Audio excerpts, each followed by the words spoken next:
Welcome back to the Forever Coco Chanel channel. This is a story time about the time where I had a roommate from hell. And so, like, comment, and share this video. Subscribe if you're not already subscribed, and watch to the end, okay? I really appreciate it, and I will see you in the next clip. So, there is a girl that I went to school with, and we can name her Marlena. And Marlena and we were friends when we were in middle school. I'm supposed to be doing my makeup so that I can do. So me and Marlena, we bumped into each other. I'll say this was like 2019 at a job fair. And so while we were at the job fair, we were catching up. I do believe that the place we were at was, for one, it was newly opened. It was like a call center, customer service type of position. And I knew that I could get that job. I wasn't a financial constraint. Like, I was just actually in the middle of going through a story time that I haven't done yet, but I do plan on doing it. So I think all in all, long story short, I wasn't able to get that job or any other jobs that I was kind of going for because of my background at the time. And I can pass a background now and we'll go through that story. But anyway, but she was telling me her situation and how she and her mom weren't getting along, and she had 2 kids and she needed a place to stay. She said that her mom had put her out, pretty much told her it was her way or the highway, the mom's way or the highway. And her response, you know, as far as she was saying to me, was that she wasn't feeling like she needed to answer to her mom in that way. Because I was like taking a financial blow because of like my background check or whatever, I told her, I said, I think I wrote her later on Facebook or something. And I was like, hey girl, listen, I heard your situation and this is my situation. I can't pass a background check. I am doing Uber. You know, I'm working little part-time jobs. I could use someone going half with me on my bills. If you want to, you and your kids can live here and you can go half on rent with me. My rent at that time was about $8.95 is how much it was. And I had a studio, but she had the living room. And not even just that, I was never there. I typically, in the past, not much now, but in the past, I would have apartments, and for months at a time, I wouldn't be there. I might be in and out, but I was not sleeping there. And I'm a little better now. Like, maybe I just, you know, needed the comfort of someone else, and I always chose other people's houses instead of my own. So she accepted. She was very grateful, and it took her no time to come and move in. She did come money in hand, but not the whole thing. I think she came with a little over $300. So and this was like the beginning of the month, if I'm not mistaken. I don't want to be quoted on the time frame because I don't have any receipts to say X, Y, and Z. Okay, I have an update. I looked through my Facebook Messenger and I do have the receipts. So I will be inserting them.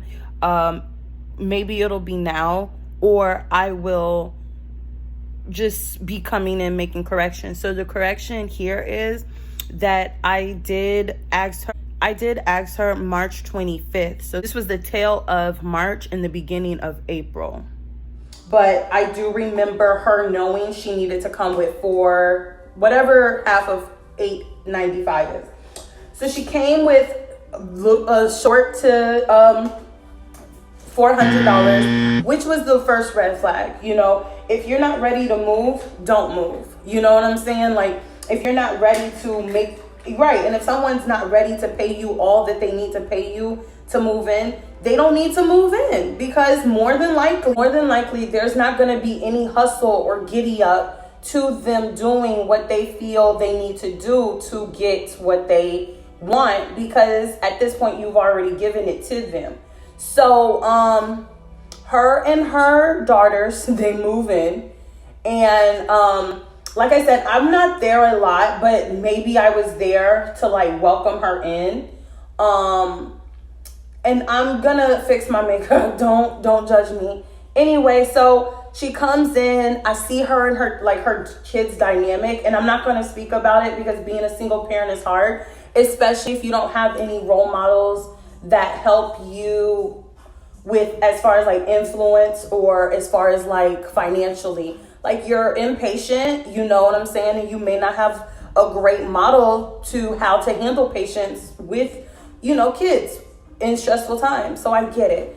However, that does play a part because, like I said, I'm never there. So what was going on at some point is that I was calling my leasing office. I think they had left me a message because someone moved in downstairs and they were complaining about my cat. So when I called about, I called them back to talk to them about what they had said on my message about my cat. They were like, oh, there's complaints that kids are always running and yelling and da-da-da-da. And that's one of the things that I had noticed when she had first came to move in.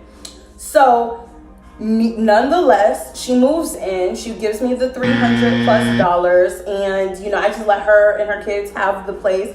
I pretty much was just like, hey, my girl Sheba's gonna be here. This is her place. She's the queen of the castle. You don't have to do anything, but if you do see her water going low, you can, put water in it. And if you see her food getting low, you can, if you could do that, that would be great too. But it was not always required. I was really good at coming in like weekly or bi-weekly to come and do stuff like that. So this is what happened. This is the gist of why this is a horror story. So the guy that I was dating at that time, which there will be a story time about him, he and I got into an argument one time. I remember there's also times where I asked her like, hey, we're halfway through the month, where's the other couple hundred? And in the event that you can't come up with the other couple hundred for this last month, what makes me think that you can come up with another couple hundred for next month? And there was always an excuse as to why she didn't have this, and that she also had a case going on, and that's her business. I remember because the police actually came by and they asked me if I was her. And they used the name that when they said her name, I could not recall. Like, I immediately was just like, no, that person doesn't live here, because the name that they said, I think it was maybe the way he pronounced it or something. You know what I'm saying? So I was just like, no, that person doesn't live here, or you know what I'm saying? So, and it was very shortly after she moved that the sheriff had came there. And I'm almost certain that if I was her, she was about to get arrested.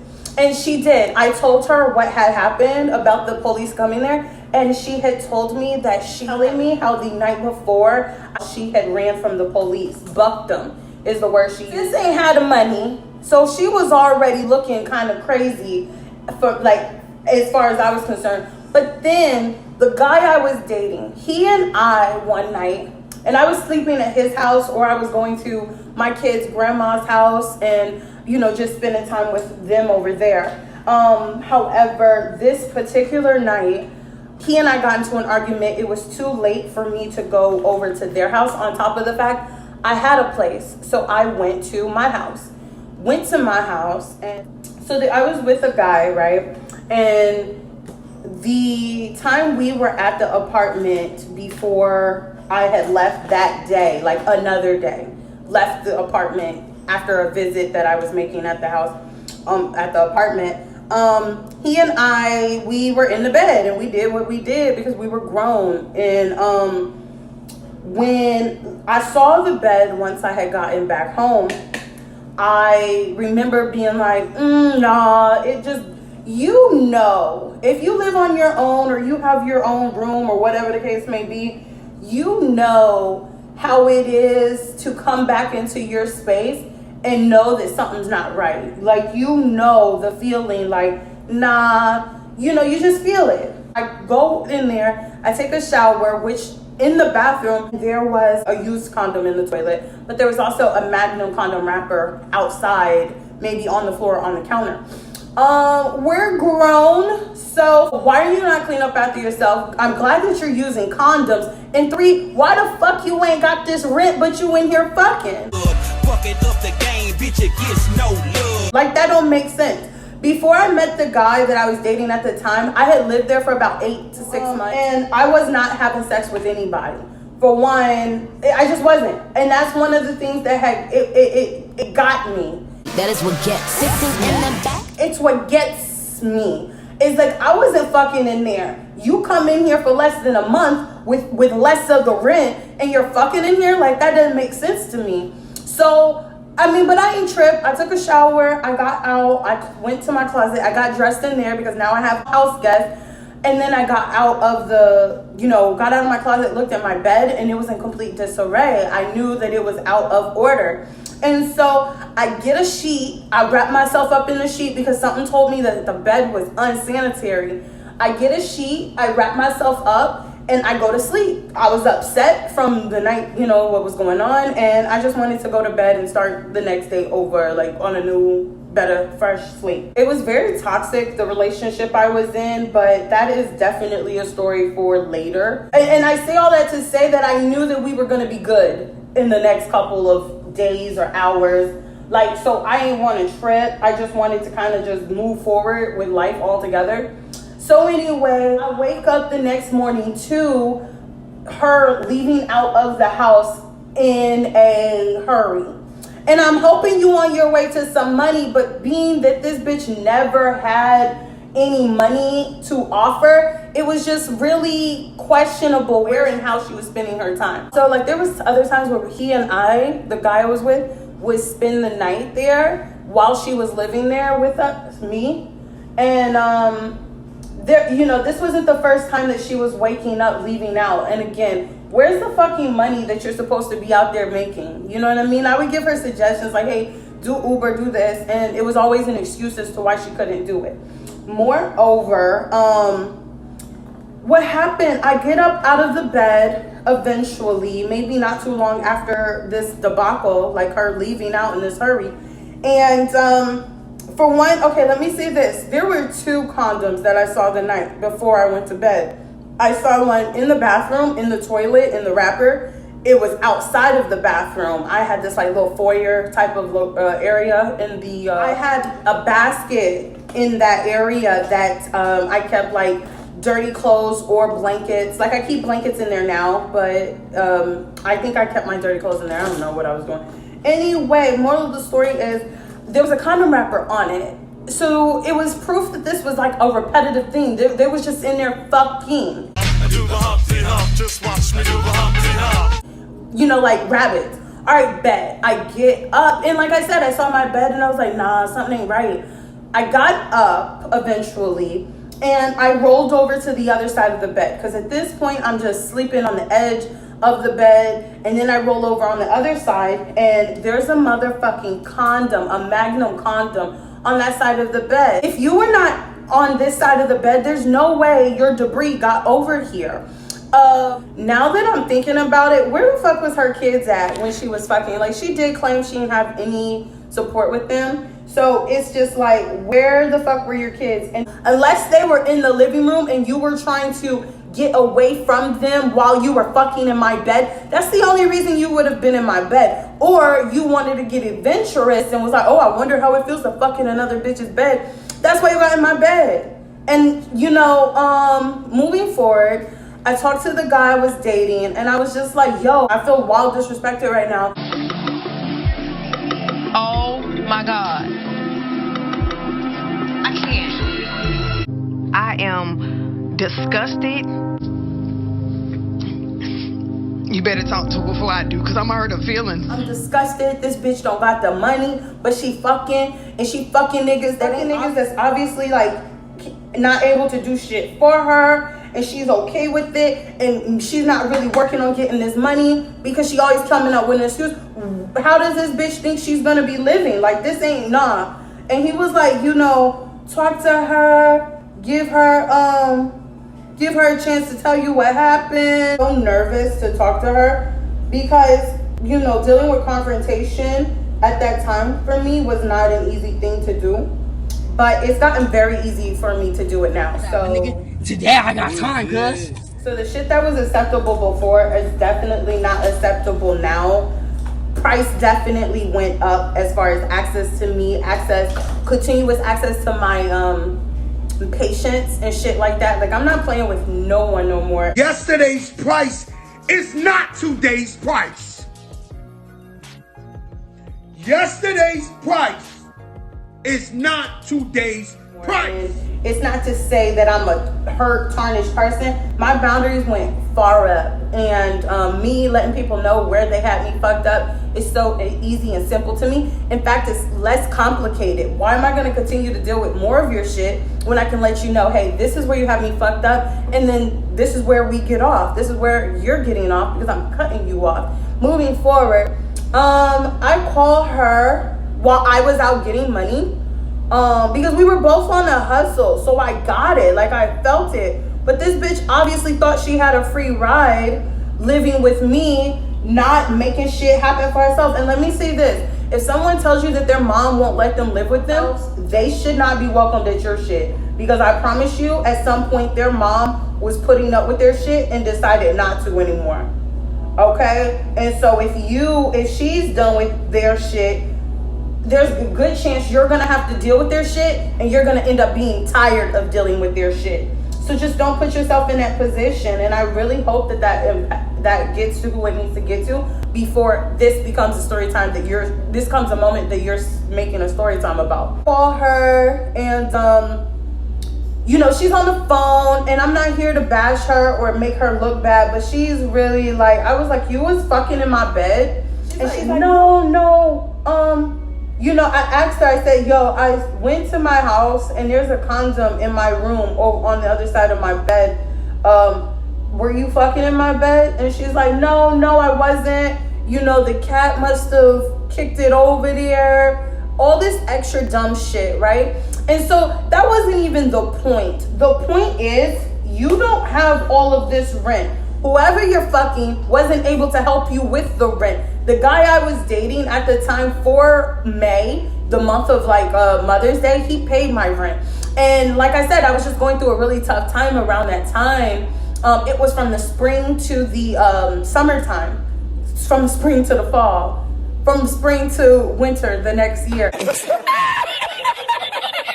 But it's cool because we bounced back. But moral of the story is, you need to be messing with someone who could do something for you. You got multiple condoms in here, sis. Why the fuck are we close to another month of having to pay rent and you don't have nothing on it? You can't tell me, how you plan on getting it. All you have for me is excuses, and I guess you want me to treat you like a baby. But I'm not gonna do that.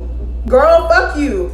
So, moral of the story is, and I told him, and he was trying to talk me out of it. Like, I told him very clearly, like, yo, she has to go. That shit is unacceptable. Bitch is not fucking in front of my cat. You know what I mean? My cat very nosy. You know what I'm saying? So I know she was physically there. I almost said involved. Bitch, she better not have been involved. Moral of the story is, bitches was crazy. So, I told her, listen, this ain't gonna work because you don't have the rest of the rent. I was very, what you would call money hungry, and maybe not because I was getting my money, but you're in my shit and you don't have the first going on the second month of rent, and you don't have that if you don't have the first amount, and you got the nerve to be in here fucking like you got time to be fucking. So I was very offended, very, I'll say I took it personal because I'm not somebody who takes care of people because of any internal need that I have to be liked or to nurture people that I'm not responsible to nurture. So I definitely felt like she was trying it. And then, I just put her out.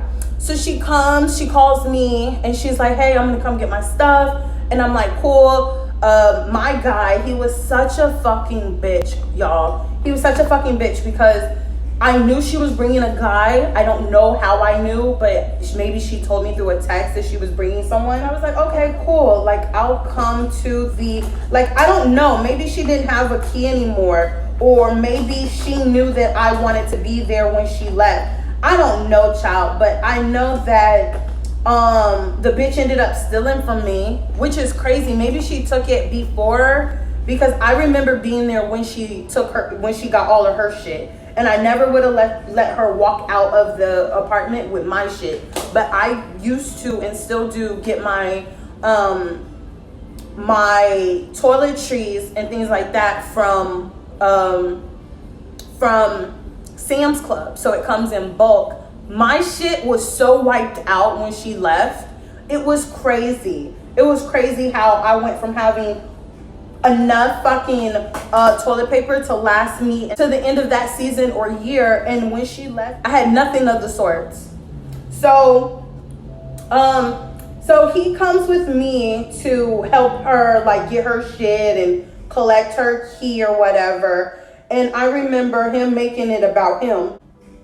I remember him, like, knowing that she was gonna bring a guy, and he was, like, trying to get his roommate, which is also his, like, cousin, to go with him, because he was like, oh, I'm gonna go there with you to make sure that you're good. And then he was like, but I want somebody to go with me to make sure I'm good. If you got a dick, use the dick, not to fuck, but to, like, grab it and to, like, find some type of masculinity. And then I remember him making a big old drama on the way there, like, man, what if this guy does something to me? What if da-da-da-da-da-da? And, you know, really just making me all worried, because I had no thought in my mind that he was going to do anything.